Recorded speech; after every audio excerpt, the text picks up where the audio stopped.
Halo semua, selamat datang di alur cerita film A Form Movie. Gimana kabar kalian hari ini? Semoga sehat selalu dan dimudahkan segala urusannya. Pada episode kali ini Mimin mau ngebahas alur cerita film yang berjudul The Sniper yang dirilis pada tahun 2021.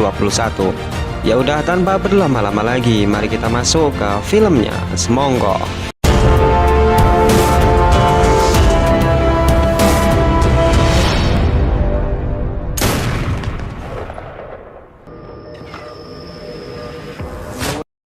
Film dibuka dengan memperlihatkan sekelompok pasukan Cina yang sedang membawa dua orang warga sipil yang bernama Guru Qin dan muridnya yang bernama Song Pei.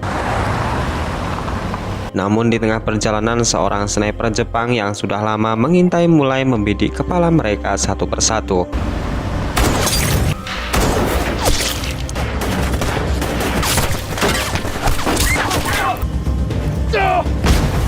Pasukan Cina kalah telak dan posisi mereka sangat tidak diuntungkan. Mereka terhimpit dan menyisakan satu orang tentara saja. Di sana Guru Qin dan Song Pei diperintahkan untuk kabur menyelamatkan diri dengan dibekali sebuah pistol.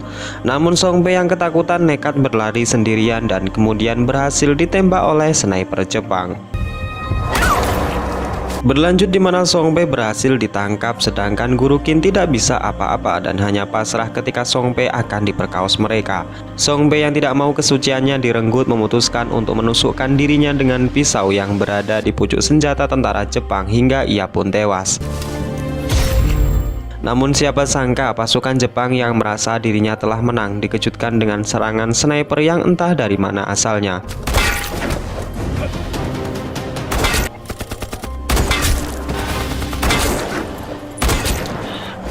Tersisa satu tentara Jepang yang hendak membunuh Guru Qin, namun sniper yang cerdik kemudian memberikan kode dengan rekannya sehingga Guru Qin berhasil selamat.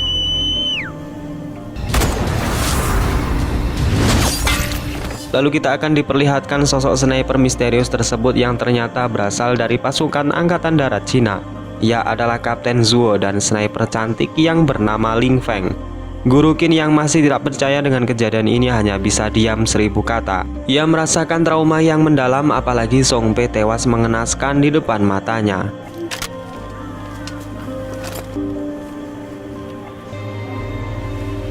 Singkat cerita, Ling Feng dan Zuo kemudian mengambil senjata musuh dan membawa Guru Qin ke markas Angkatan Darat China. Scene lalu menunjukkan sebuah desa di mana Guru Qin tinggal. Kekejaman tentara Jepang ditunjukkan dengan membunuh warga sipil, lalu membakarnya di sebuah lubang besar yang telah mereka siapkan. Di lain sisi, Zuo dan Ling Feng telah sampai membawa Guru Qin ke markas Angkatan Darat China. Di sana seorang tentara marah setelah mengetahui jika Guru Qin merupakan seorang pengkhianat. Usut punya usut, Guru Qin sebelumnya bekerja sebagai pemecah kode bagi tentara Jepang. Namun hal itu karena di bawah ancaman jika menolak maka keluarganya akan dibantai. Mendengar hal itu, sang kapten kemudian memberikan kesempatan kepada Guru Qin. Biar bagaimanapun juga ia sudah mempertaruhkan nyawanya untuk kembali ke Cina dan ia akan dipulangkan ke desanya. Seorang tentara muda yang bernama Sin Men ditugaskan untuk penunjuk arah. Di sana Zuo dan pasukannya akan mengantar Guru Qin kembali ke desanya. Namun dalam misi ini Ling Feng tidak diikut sertakan dengan alasan ia adalah wanita yang baru saja menjalankan misi dan butuh banyak istirahat.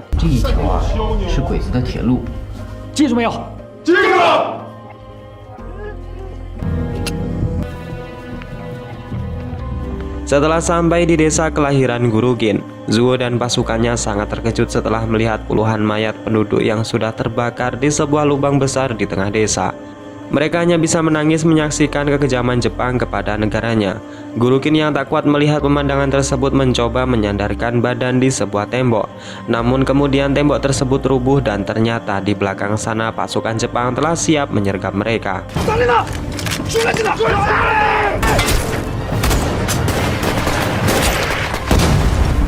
Untungnya saja Ling Feng sebagai sniper berhasil menembak beberapa orang tentara Jepang. Karena desa Guru Qin sudah sangat tidak aman, Zuo sebagai pemimpin pasukan berencana akan membawanya ke tempat yang lebih aman. Sedikit perdebatan di mana salah seorang pasukan mengatakan jika misi sudah selesai di tempat ini. Namun Zuo tetap kekeh dengan keputusannya tersebut.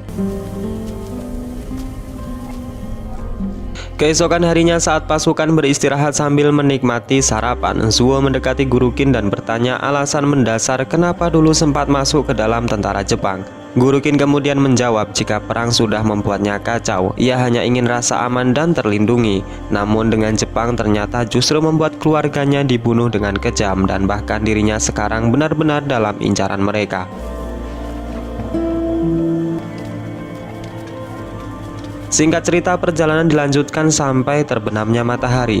Namun setelah sampai di desa yang dimaksud, pasukan dikagetkan dengan adanya tentara Jepang yang sudah berada di sana. Mereka diam-diam mendekat untuk melihat seberapa banyak tentara Jepang dan tak sengaja pula melihat warga yang hendak keluar. Setelah sedikit bertanya dengan warga tersebut, mereka mendapatkan informasi jika telah 1 bulan yang lalu mereka datang ke desa ini. Sedangkan sebanyak 13 tentara Jepang saat ini sedang berada di sana untuk mengawasi mereka. Sedangkan kamp pasukan Jepang lainnya jauh berada di hutan belantara. Misi kemudian dijalankan di mana mereka akan menyerbu ke-13 tentara Jepang dengan harapan mereka tidak sempat memanggil bantuan dan mendapatkan tambahan kekuatan. Dan singkatnya, setelah rencana sudah disiapkan dengan matang, misi pun dijalankan.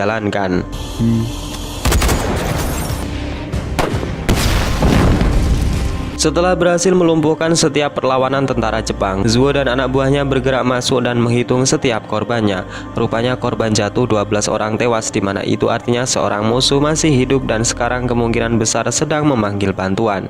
Dan dengan segera mereka pun mencari ke segala arah. Singkat cerita, seorang tentara Jepang berhasil ditemukan bersama dengan seorang dokter yang bisa berbahasa Cina. Namun dari arah luar sebuah ledakan terdengar di mana sebelumnya musuh telah memasang bom sehingga ledakan tersebut membuat Dr. Kim dan kemudian Seoman terluka parah.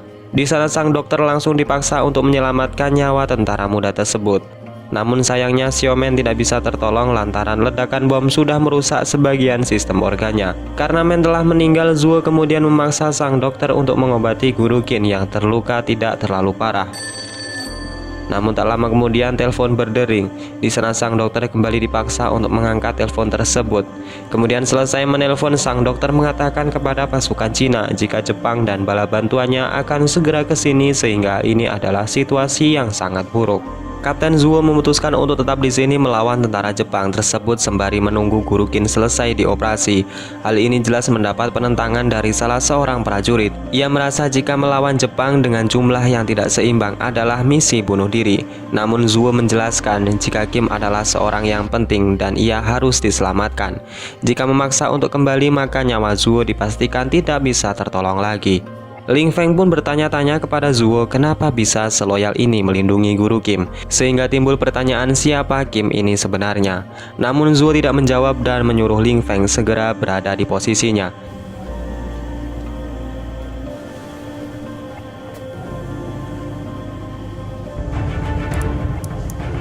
Sesaat setelah pasukan Cina selesai menyiapkan senjata dan amunisinya, pasukan Jepang yang berjumlah 15 orang tentara mulai terlihat mendekat dan pertempuran pun dimulai.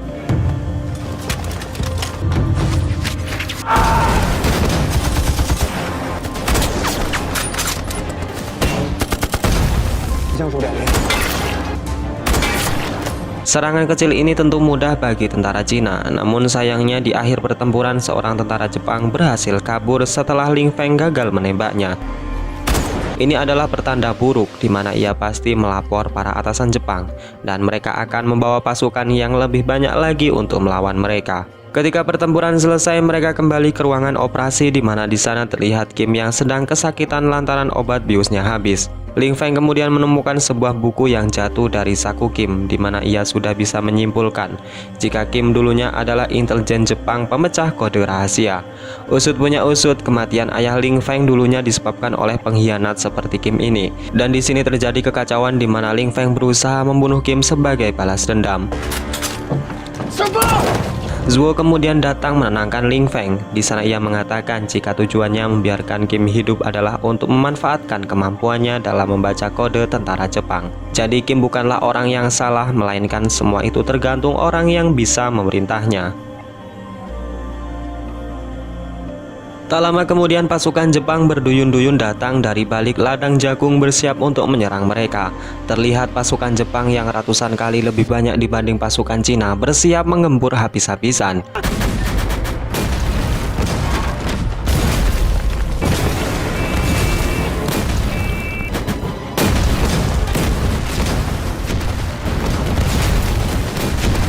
Guru Kim kemudian dievakuasi ke menara untuk menghindari meriam-meriam Jepang yang dilancarkan. Sesampainya di menara, dokter kembali melanjutkan operasinya, sedangkan Zuo, Ling Feng, dan prajurit Cina lainnya kembali bertempur melawan Jepang. Paman Liu kemudian merangkak maju dengan berbekal satu buah mortir dan sedikit iman di dadanya. Tujuannya adalah meledakkan amunisi Jepang walaupun ia sendiri harus mengorbankan nyawanya.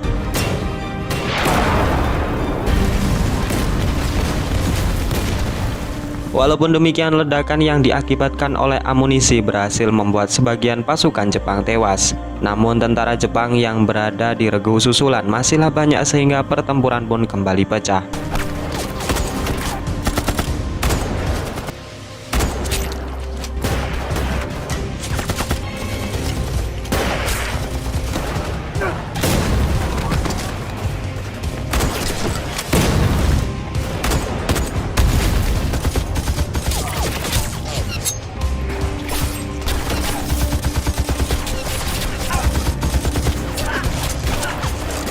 Singkat cerita, pasukan Jepang berhasil dilenyapkan tak tersisa.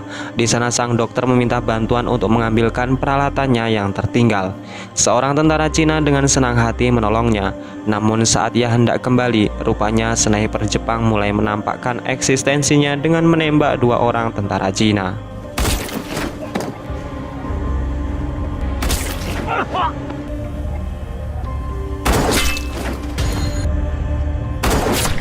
Kini tersisa 4 tentara Cina, yaitu Zuo, Ling Feng, Do Sun, dan Huo Xin. Di sana Zuo dan Ling Feng berusaha membuat jebakan menggunakan orang-orangan palsu, sedangkan Zuo bersiap menembak saat sniper musuh dalam keadaan reload.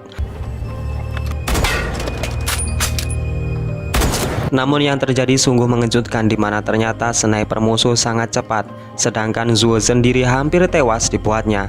Tak hanya itu, pasukan Jepang yang kembali dikirimkan mulai mendekat dari balik ladang jagung. Hal ini akan membuat posisi mereka tak mungkin lagi untuk melawan karena jumlah yang tinggal 4 orang lagi. Di saat kebingungan, Zuo kemudian memiliki sebuah ide di mana ia menggunakan mayat temannya sebagai pancingan. Dan tak lama kemudian duel sniper Jepang dan Cina pun tak dapat dihindarkan lagi.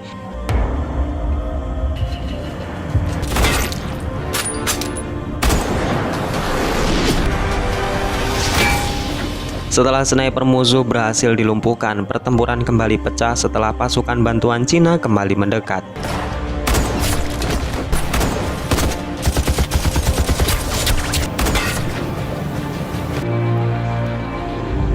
Singkat cerita, operasi yang dilakukan dokter selesai. Kim tertolong dengan keadaan yang sangat lemah. Ia harus dibawa ke rumah sakit agar mendapat penanganan yang lebih lanjut.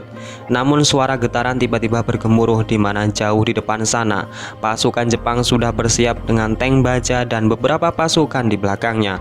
Tentu ini keadaan yang sangat sulit, sementara mereka harus membawa Kim ke rumah sakit dan harus bertahan juga dari gempuran tentara Jepang yang sekarang tidak main-main lagi.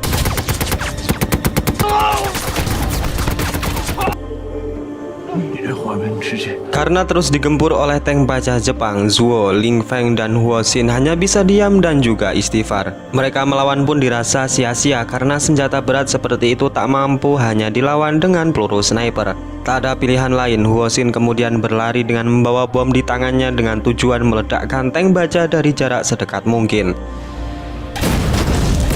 Karena pasukan Jepang masih banyak, Zuo menyuruh Ling Feng untuk membawa dokter dan guru Kim pergi. Di sana Zuo akan mengorbankan dirinya dan selama mungkin menahan tentara Jepang agar mereka dapat kabur. Ling Feng dengan berat hati meninggalkan Zuo sendirian. Ia berlari menangis mengikhlaskan pria yang dicintainya mati mengorbankan nyawa. Scene menyedihkan kemudian ditunjukkan setelah pasukan Jepang bertemu dengan Zuo yang saat itu sedang santai. Pasukan Jepang kebingungan dengan tingkah Zuo yang sama sekali tak takut dan kabur dengan mereka. Usut punya usut, Zuo sudah bersiap dengan bom bunuh diri sehingga melenyapkan mereka semua.